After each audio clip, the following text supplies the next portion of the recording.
Friday. So the preparation day was Friday. The next day, the day the women rested, of course, is the Sabbath day, the day we in English call Saturday. And the third day, of course, in succession is the first day that's called Sunday. So the Sabbath is the day between Friday and Sunday. It is the day between the sixth day of the week, Friday, and the first day of the week, Sunday, the day we call Saturday. The Bible is plain on which day the Bible Sabbath indeed is.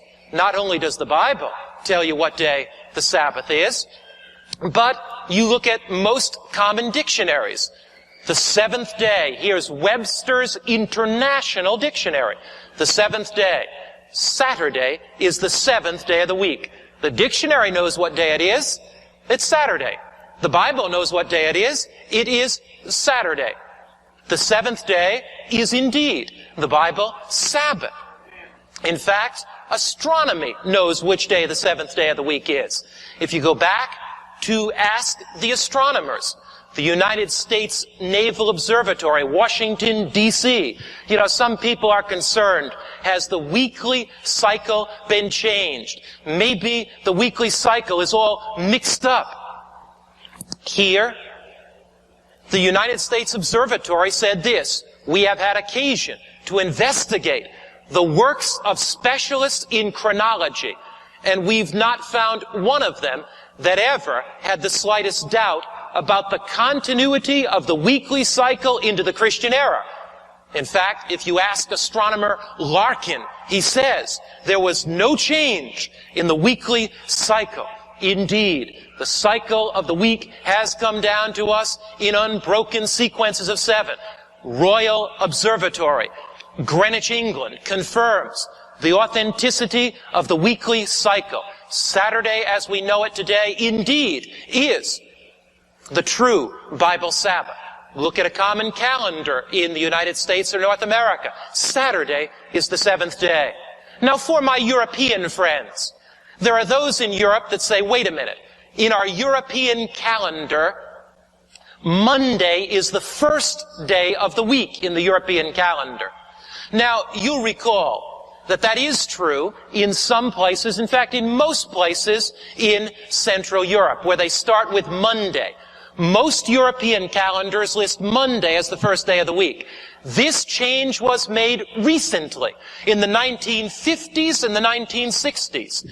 Calendars before the 1950s and 60s accurately place Saturday as the seventh day and Sunday as the first day. So for my European friends, if you're in Europe, and you consult the Orthodox religious calendar, always Saturday is the seventh day.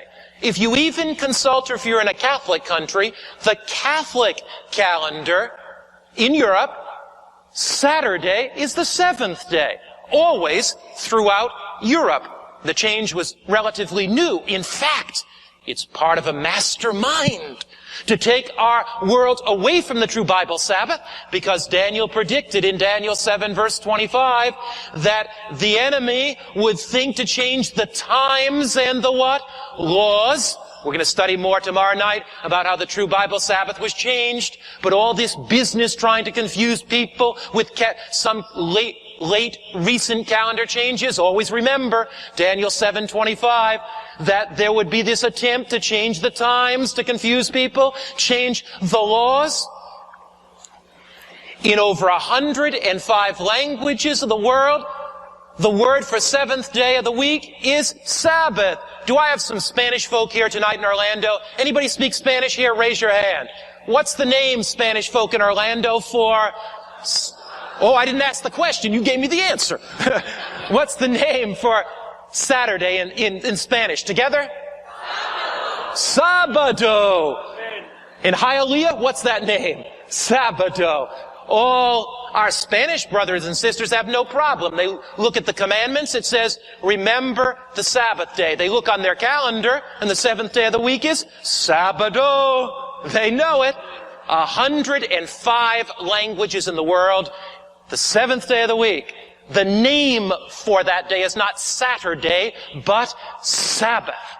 Indeed, the Bible tells you Christ died on Friday, rested on Sabbath. Indeed, you look at language, you look at calendars, you look at astronomy. The evidence is absolutely irrefutable. Scores of people studying their Bibles have come to this conclusion, that to really follow Jesus, they must follow Jesus all the way. To really follow Jesus, they must follow Jesus beyond tradition, beyond what preachers teach, beyond what religious books teach. They must go by what this book teaches.